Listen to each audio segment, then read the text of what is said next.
expressed on this program are those of the guests appearing on the program and do not necessarily reflect the views and opinions of 8 News Now or Nexstar Media Group. Walked over to shake my hand, thanking me for supporting the project. It was the first job he had had in 18 months. Tonight on Politics Now, Governor Steve Sisolak tears up during his inaugural address, the priorities he listed for his administration. Now, on this historic day, women are the majority in Nevada. The first for Nevada women continue with the first female majority Supreme Court. We look at why 2019 could really be the year of the woman. Here in Las Vegas, we are bullish. We're excited. Our economy is solid. And Mayor Carolyn Goodman gives an optimistic vision of Las Vegas's future in her State of the City speech. What she says is the biggest problem facing the city. From 8 News Now, this is Politics Now with Steve Sisolak and Patrick Walker. Newly inaugurated Governor Steve Sisolak kept his first address brief, but did lay out some policy priorities. Thanks for joining us. I'm Patrick Walker. And I'm Steve Sisolak. Education, health care, and jobs. Those are the three of the things that Sisolak indicated would occupy his time as Nevada's 30th governor. And the governor teared up while talking about a project he's backed from the start, an NFL stadium in Las Vegas, partly underwritten with room tax dollars. A few months ago, I was touring the UNLV Raiders Stadium site. A water truck pulled up next to me. A young man jumped out with a huge smile on his face. Walked over to shake my hand, thanking me for supporting the project. It was the first job he had had in 18 months. My administration will continue that work, prioritizing jobs, not just any job either, good-paying jobs, jobs that can support a family. Sisolak also said Nevada needs to continue to improve its school system, in part to attract businesses that aren't interested in moving here now because of the lack of an educated workforce. His predecessor, Republican Governor Brian Sandoval, passed a series of education reforms and the taxes to pay for them. Sisolak will inherit that as he gets to work preparing for the 2019 legislature. Sisolak's final issue, health care, is personal, he said. Last year I met a couple at a retirement home. They were both on high blood pressure medication, but couldn't afford 2 copays. So they split their pills in half every day, so each of them could get something. That was a loving gesture, but it's a tragedy, a travesty. Sisolak will also inherit Governor Sandoval's expanded Medicaid program and a state health insurance exchange. Sisolak vowed to build on Sandoval's legacy by cracking down on the cost of prescription medicine, fighting against efforts to roll back coverage for pre-existing conditions, and protecting access to health care for women. As his first official act, Sisolak signed an executive order establishing the Governor's Commission on Sexual Harassment and Discrimination Law and Policy. The group will be chaired by new Attorney General Aaron Ford and will be charged with making recommendations aimed at eliminating harassment and discrimination in Nevada's workplaces. It will have up to 11 members. Sisolak's second executive order will require gaming and marijuana companies to turn over their sexual harassment and workplace discrimination policies to the state. Well, former Governor Brian Sandoval wasn't unemployed for very long. He's joining MGM Resorts International as president of Global Gambling Developments. He will push the company's efforts to expand globally, especially in Japan. Now, during his term as governor, Sandoval led a state trade mission to that country. In November, MGM announced a partnership with Major League Baseball in the U.S. and in Japan. The current MGM Resorts president will focus on global marketing, particularly in Macau. 4 new Clark County commissioners took their oaths of office this week. Here's some video of that ceremony on Monday, where 3 of them were sworn in. Jim Gibson won his re-election to District G. He was initially appointed in 2017 by then Governor Brian Sandoval to fill the seat that was left open by Mary Beth Scow when she retired. The 2 new commissioners are Justin Jones from District F and Tick Segerblum from District E. Segerblum is, you're probably aware, a former state senator behind constructing the state's marijuana industry. He's urging state lawmakers to expunge previous low-level arrests and convictions. It's amazingly hard. They come off, but you have to, get a lawyer, file in court, go to different places. So this would make it much simpler. And the reality is, it's legal. So why should people have that on their record? I think that we've done a great job with economic development here in Clark County, but I think we can go to the next level, make sure that we invest. You know, the transportation issues and the homeless issues are in our face as a community. All of us see it every day. Our citizens experience it day in and day out. Those are things that are going to continue to require an awful lot of our time. Well, the Board of Commissioners selected Marilyn Kirkpatrick from District B as the chair and Lawrence Weekley from District D as the vice chair. And one more commissioner joined the board. Governor Steve Sisolak named Mike Naft as his replacement in District A. Naft was a top aide to Congresswoman Dina Titus. Unlike some government agencies in Nevada, the commission has actually lost female members in the last 2 years. Kirkpatrick, a former Assembly Speaker, is the only one left, although anybody who knows and has seen her operate would have to concede that Kirkpatrick versus 6 men is pretty much a fair fight. Now, Nevada's constitutional officers also took office this week. Half of those officers are women: Secretary of State Barbara Sagaski, State Controller Catherine Byrne, and Lieutenant Governor Kate Marshall. That's in addition to Nevada having the first female majority in the legislature in American history. Nevada's Supreme Court made history as well as 2 new women donned the robes of justices. That means a majority of that 7-member court is female for the first time in Nevada's 153-year history. I was at the County Government Center for that ceremony. Take a look. It was definitely a historic day in Las Vegas as Appeals Court Judge Abby Silver and District Court Judge Alyssa Kadish were elevated to the Nevada Supreme Court. There, they joined Justices Lydia Stiglitz and Christina Pickering to form the first female majority on the 7-member court. That fact was not lost on either woman. I stand before all of you, being sworn in as the 7th female justice in the state Supreme Court of Nevada. 30 years ago, when I became an attorney in Nevada, only older, gray-haired men sat as justices on the Nevada Supreme Court. But now, on this historic day, women are the majority of the Nevada Supreme Court. I am even more thrilled to be a part of Nevada's first ever female majority on our Supreme Court, and I hope we will all be role models for the little girls out there who may be contemplating a career in the law, that they should never give up on their dreams and never let anyone else tell them that there's anything they can't do. Silver and Kadish took very different routes to their Supreme Court seats. Silver, a UNLV grad and a former Utah Jazz cheerleader, has the distinction of having served at every level of Nevada's judiciary, from municipal and justice courts to district court to a seat on the Court of Appeals. She won her Supreme Court unopposed this year. Kadish, who grew up on the East Coast and had no connection to Nevada before taking a clerkship with former District Court Judge Philip Pro, worked in private practice before winning a seat on the District Court bench. Former U.S. Senator Harry Reid recommended her to President Obama for appointment as a federal judge, but her nomination was blocked by former Senator Dean Heller. Ironically, Heller was defeated for re-election in the same contest that elevated Kadish to the Supreme Court bench. The 2 newest justices took their seats immediately on the Nevada Supreme Court, symbolically sitting next to the 2 gentlemen they're replacing, outgoing Justices Michael Douglas and Michael Cherry. They'll start hearing cases immediately. Yeah, pretty cool event that you got to go and witness and see some history here in Nevada. Definitely, yeah. Well, the Clark County School District Board of Trustees is not only female majority, it's entirely made up of women, all 7 members, as a matter of fact. Deanna Wright is the board president. Lola Brooks is the board clerk. They were already on the board along with Chris Garvey and Linda Young. Linda Cavazos was elected after being appointed midterm to replace Aaron Craner. Irene Cepeda and Danielle Ford are the 2 new faces on the board. So, Steve, also both of Nevada's U.S. senators are women, and the trend continues. Yeah, absolutely. You have Mayor Deborah March in Henderson, and police chief there, Letitia Watson, and the new police chief in North Las Vegas, Pamela Ojeda, Mayor Carolyn Goodman in Las Vegas, as well as Councilwomen Michelle Fiore and Lois Tarkanian, and 3 out of the 5 sitting federal district court judges are also women. So a majority there on the federal bench as well. Absolutely.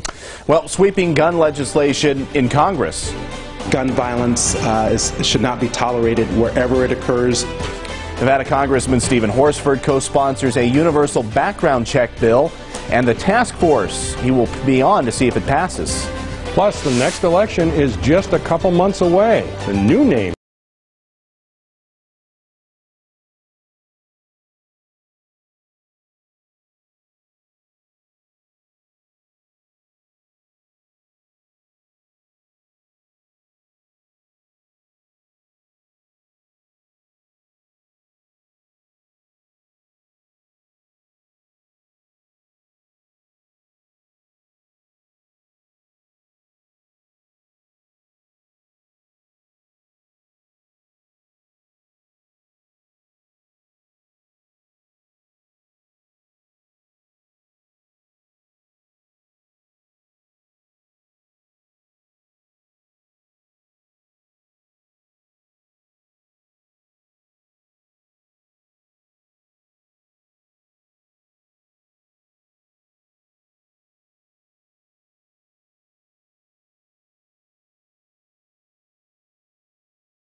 Only on 8 News Now. Welcome back. Las Vegas Mayor Carolyn Goodman gave her 8th State of the City address on Thursday. She gave an optimistic look at the direction and the future of the city. The mayor touted explosive growth in downtown Las Vegas tourism and the events behind it, like the Life is Beautiful Festival and First Fridays. Mayor Goodman says the city is thriving despite some of the national issues that are plaguing the country. And while the stock market roller coaster ride has us all perplexed, and the federal government, sadly, is still shut down, here in Las Vegas, we are bullish. We're excited, our economy is solid, and employment is incredibly strong. The future really looks to be phenomenal for all of us, and we're going to keep that going. Goodman called homelessness the major problem that the city must address going forward. The mayor pointed out that between her and her husband, Oscar, the Goodmans have been mayors of Las Vegas for a combined 20 years. She's running for her 3rd term in this year's municipal elections. Candidates, meantime, on the city council side are starting to declare their intentions in this year's municipal elections. Addiction Recovery Center owner David Marlin says he plans to run for Las Vegas City Council Ward 1. His pitch is making Las Vegas a better place to raise a family. That is the seat that Lois Tarkanian is leaving. A few others plan to run, including Tarkanian's assistant, Robin Meunier. And former Republican Assemblywoman Victoria Seaman is running for the Ward 2 seat. In a way, Seaman is part of a recall effort against Councilman Steve Sisolak, and if that effort is successful, a replacement would be picked at the same time. Seaman has thrown her hat in the ring to run for that seat as well. On the anniversary of a shooting that nearly took the life of former Arizona Congresswoman Gabrielle Giffords, the House of Representatives had a moment of silence. 8 News Now Washington, D.C. correspondent Alexandra Limon reports Democrats, including Representative Stephen Horsford from Nevada, introduced a bill that would require near-universal background checks. 8 years ago, a gunman killed 6 people and injured 12 others in Tucson, Arizona. Former Congresswoman Gabrielle Giffords was shot in the head. Now is a time to come together, be responsible. Democrats, Republicans, everyone. Since Gabby's shooting, nearly 250,000 lives have been lost to gun violence, all the time while Congress stood by and did nothing. California Congressman Mike Thompson and Speaker Nancy Pelosi announced that will change. They introduced the Bipartisan Background Checks Act of 2019. We say enough is enough. Nevada Congressman Stephen Horsford says the bill would expand background checks to online sales and trade shows. Based on the impact that we've seen in Nevada after the 1 October tragedy, this is something that's, desperately important. The bill does have exceptions for law enforcement and sales or gifts between family members. Democrats believe they can pass the bill in the House within the first 100 days of this new Congress, but it's unlikely the bill would even get a vote in the Republican-controlled Senate. Critics of the legislation point out the Tucson shooter cleared a background check and bought the gun legally. In Washington, Alexandra Limon. Horsford will also be on the Gun Safety Prevention Task Force in the House. It'll work on creating support for gun legislation. And Horsford also got some great news this week. He landed a key spot on the tax writing House Ways and Means Committee. So congratulations to him for that. Well, do walls work? Walls around the world have worked. Otherwise, again, Nancy wouldn't have one in her home. How do we wall off the airports, and how do we wall off our ports, our seaports, and how do we wall off the northern port, or the northern border? The Face-Off panel takes on Donald Trump's speech and whether a wall would provide security along the southern border. And a new bill would increase penalties for people who commit domestic violence. We'll tell you how much.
8 News Now.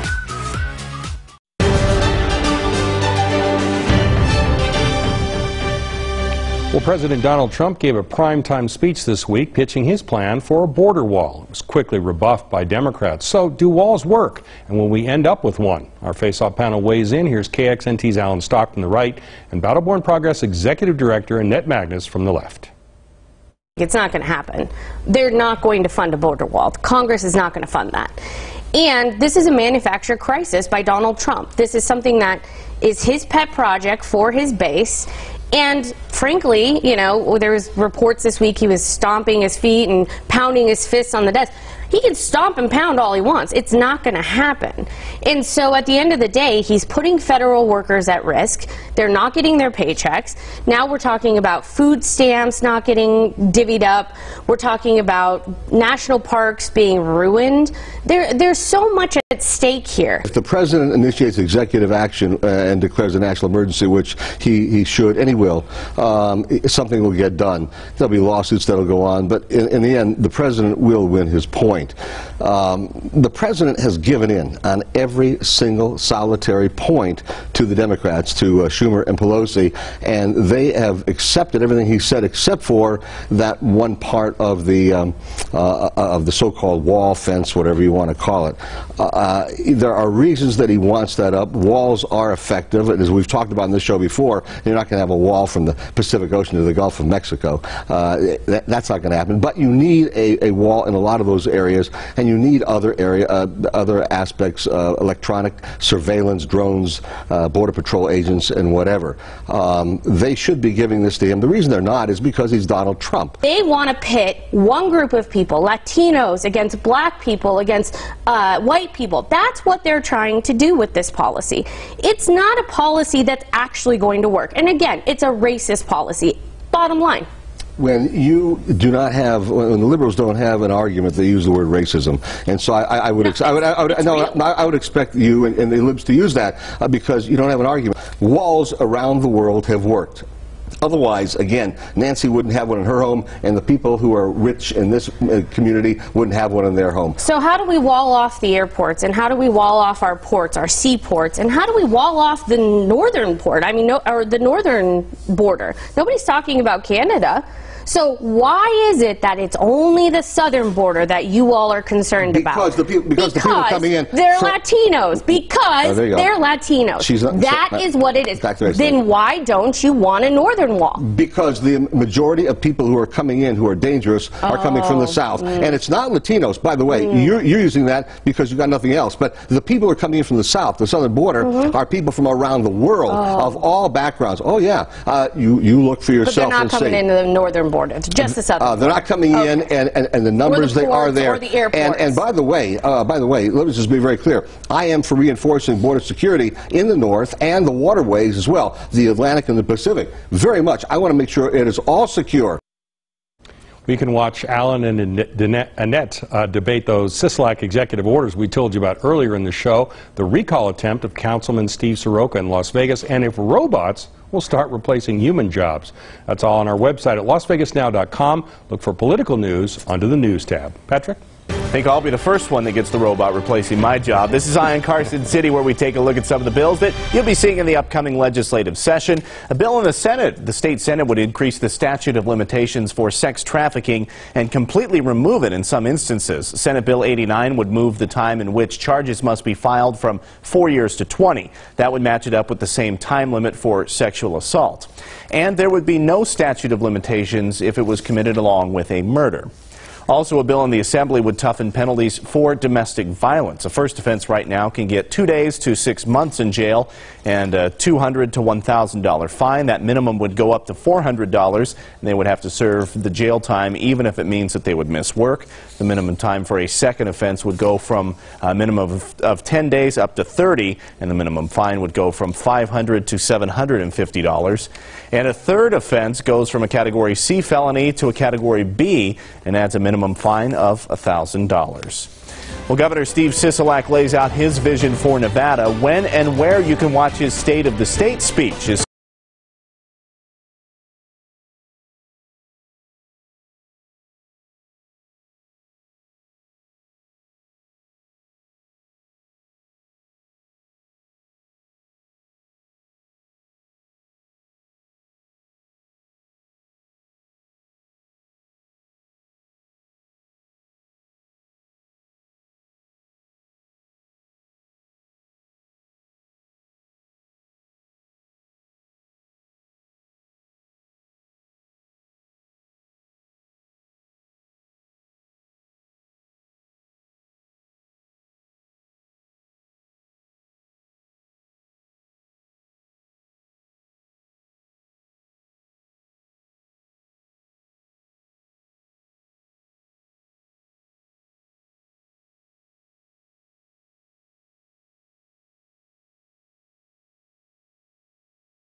at Shenyang.com/Vegas.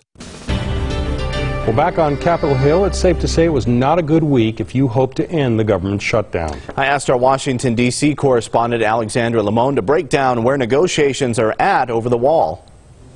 Another week of the partial shutdown there in Washington, D.C. Let's talk where immigration talks are at right now. What's the latest as far as what you've been able to gather? Well, this week was kind of a disaster when it comes to the talks on immigration and trying to find some type of resolution, right? I mean, let's recap some of what has happened. First, there was the presidential address, which was kind of dark and bleak and really didn't do anything to move people's opinions. I mean, there's not one single Democratic lawmaker that I've talked to since then that said, yeah, that speech was effective in changing my mind about paying for the president's border wall. So that's number one. Then we started hearing some grumblings on the Hill that some Republican senators like Cory Gardner from Colorado, who's up for re-election in a couple of years in a purple state, he's getting a little frustrated, and he's not the only one. Not a good week in these negotiations. There isn't any agreement. There's Republicans I've talked to, Whip Thune, Senate Majority Whip John Thune told me, Democrats haven't given an inch here, but I think it's fair to say neither has the president. Well, we also asked Alex about the likelihood of a DACA for border security deal. That whole interview is on LasVegasNow.com. Look for political news under the News tab. Well, this is what we are keeping an eye on in what to watch for the next week. New Governor Steve Sisolak is giving his State of the State speech Wednesday the 16th, 6 o'clock sharp. We'll carry it live right here on Channel 8, including the rebuttal given by Republican State Senator Heidi Gansert. I will also be personally in Carson City to cover it. And the Clark County School District Superintendent, that's Dr. Jesus Jara, continues his town hall tour. Jara is sharing his 5-year plan with parents. The next town hall is going to be Monday at the Henderson Convention Center. That starts at 6 o'clock in the evening. So try to stay warm up in Carson City, Patrick. I see why you're staying here. Yes. The studio here is much warmer than the Carson City environs. So if you do your stand-up, try to do it inside. That's okay. It'll be nice and cool February, the first week of February when we go back up there. That's right. So. Also watch out for deer in the courtyard. They might charge. If we get some video, we'll share it right here. Yeah, absolutely. Well, that's our show. Thanks for watching Politics Now. We'll see you next week. Yep. Have a good one.